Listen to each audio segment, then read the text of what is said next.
Green Bay's season ended last night. So says talk about it. This guy. You can't go winless on the road and make the postseason. They got to go to Minnesota next week. Right. There's a Bears trip in a few weeks that they got to tangle, and Trubisky and those guys aren't messing around. Yeah. I think last night was Green Bay's playoff death knell. Agree or disagree? I agree 100%. And you talk about that Bears trip in a couple weeks. It might be a bear trap that they're going to walk into because Mitchell Trubisky and that Nagy offense, they're looking phenomenal. Kirk Cousins is playing at a high level. He's worth every dollar that they gave him. Aaron Rodgers is one of the best passers I've ever seen. I walked away from that game thinking to myself that there's nobody in the game, previous or now, that can pinpoint the ball on players' bodies. When he's inside the pocket, outside the pocket. But with that said, he has to hold that L. Russell Wilson, a little shook in the first half, had some balls sell on him. Second half, he was lasering ropes out there, and they walked away with the win. So for me, looking at the Packers and where they've been, we're so used to Aaron Rodgers having to wear the weight of the world on the shoulders. You can't do that in this day and age when teams are so good, and the NFC is so loaded. Is Aaron Rodgers wearing that L, or is Mike McCarthy wearing that L? And is Mike McCarthy maybe coaching his last games? Rodgers, all-time great. If he ends with only one ring, right, I honestly feel like we wasted his greatness. He's got Aaron Jones in the backfield. They don't give him the ball. Right. Fantasy guys are screaming at Mike McCarthy. Can he stay there in Green Bay the way this is playing out? Well, he's going to have to stay there because they're invested, and he's the only one making that much money. Aaron Rodgers walks away, then the Packers fans are going to lose it. I had the same conversation on the show, and I said the same thing I said about Aaron Rodgers being one of the best passers of all time, one of the greats in the game. But he's not the best to me. And this isn't a shot, and I think Packers fans say when you play for the Lions and the Vikings, you're just bitter because he ripped you alive on the field. And it's true. Aaron Rodgers gave us the business. But when you go out there and you ask for so much money and you tell the organization, you're not going to shortchange me, then why are we as fans or as analysts shortchanging the coaching staff? Why are we shortchanging the other players and saying, well, he doesn't have the help? We don't make those excuses for anybody else. When you look at Russell Wilson, he's pretty much done what Aaron Rodgers has done. But this notoriously is an organization, though, that has never done this, right? Like, well, I mean, Reggie White?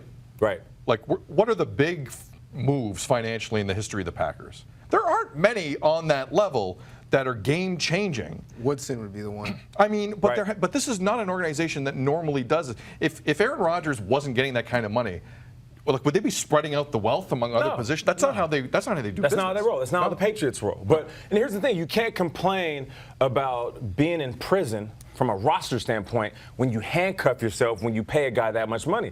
The Seahawks been dealing with it too. Remember when Russell Wilson was making crumbs and they were paying all these different individuals and they went to that Super Bowl and they went to that back-to-back Super Bowl and then he got paid. All of a sudden, guys wanted a little bit more money. Guys started walking away. Sherman's gone. Earl Thomas is flicking off the team. Cam Chancellor's like, what's up, fam? I need something. Michael Bennett, he's beating down the door.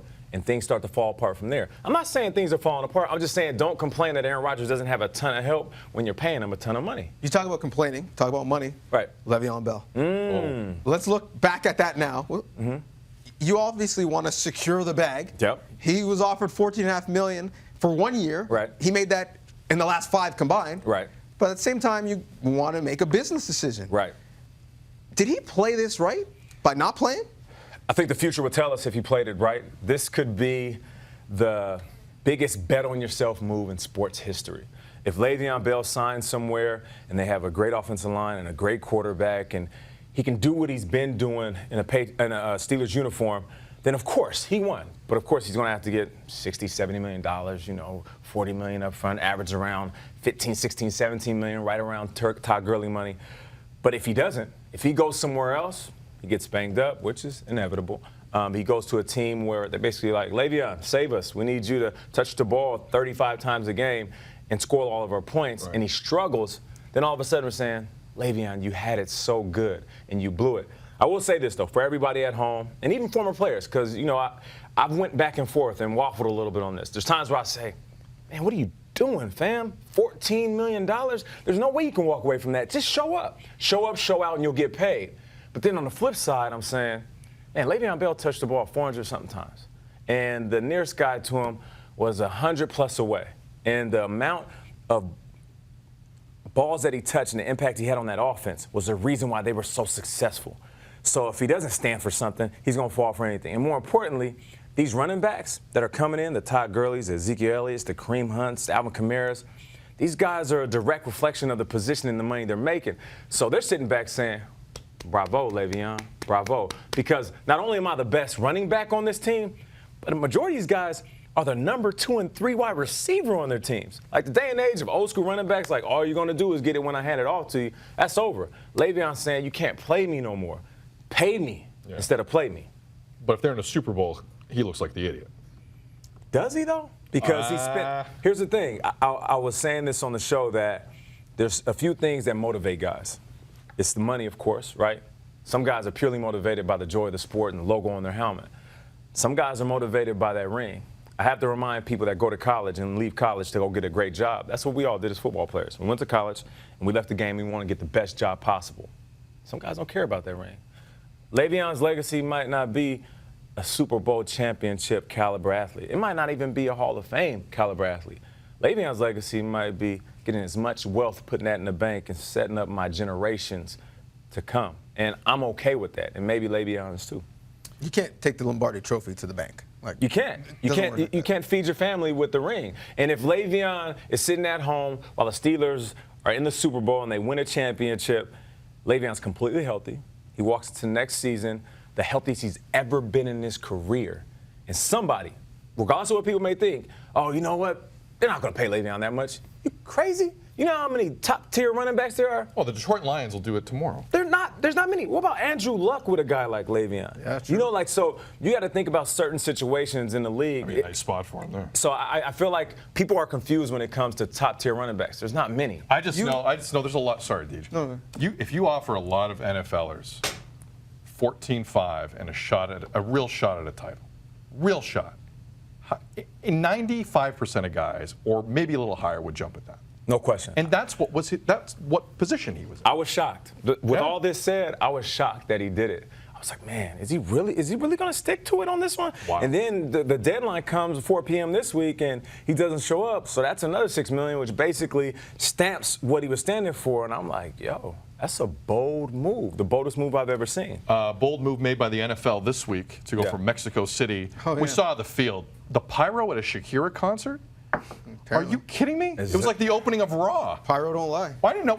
Yeah, I got to see a Shakira show. This is unbelievable. If that's what it does to the field, I know. My hips can't lie. I got to go over there and see it. That's what I'm saying. Unbelievable. So 9-1 KC, 9-1 Rams at the Coliseum Monday night.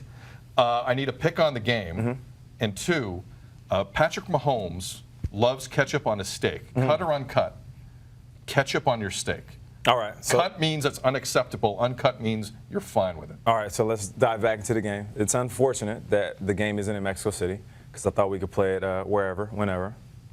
It's a song. You see what I did there? But when it comes to the actual game, I feel like the Chiefs have the advantage. With Cooper Kupp going down, like that was that final piece where I thought maybe the Rams could keep Chiefs up. defense could keep it together? I think they can keep it together, and maybe they can. I just feel like that Chiefs offense has scored enough points. Yeah. Tyreek Hill is unstoppable, and Travis Kelce is one of those tight ends. Is basically a big tight end, but he's a wide receiver. And Kareem Hunt, once he gets going, he's up there with the best running backs. So I do feel like they have that. As far as cut or what? Cut or uncut? Cut or uncut. Okay, it's like a circumcision. I'm gonna go with. I'm going with cut. Cut means unacceptable? Yeah. Okay, yeah, I'm going with cut because why are we putting ketchup on steak? That's completely unacceptable. I had a friend in high school, he used to put ketchup on his turkey sandwiches. And I remember eating lunch with him one day, and I was like, yeah, he's definitely going to be a psychopath when he gets older. Ketchup is for fries? Inside you the saw burger? ketchup on a turkey sandwich and said, "I'm scared of this man going forward." Yeah, I see that. was like, That's quite the leap. Yeah, I know. I was just a turkey I was sandwich. a very dramatic kid, man. Very dramatic. Saw a lot of movies. And I was like, I gotta distance myself from this guy come graduation. For the turkey sandwich, did he gobble it up? Yeah. All right. Shout out to all American Thanksgiving people out there. Coming up this week. But yeah, it's unacceptable. Do you put ketchup on steak? No, I'm a big hollandaise guy. Yeah, but I'll me too. use some And steak hollandaise. sauce. You know, it's crazy. I heard he also puts ketchup on his macaroni and cheese.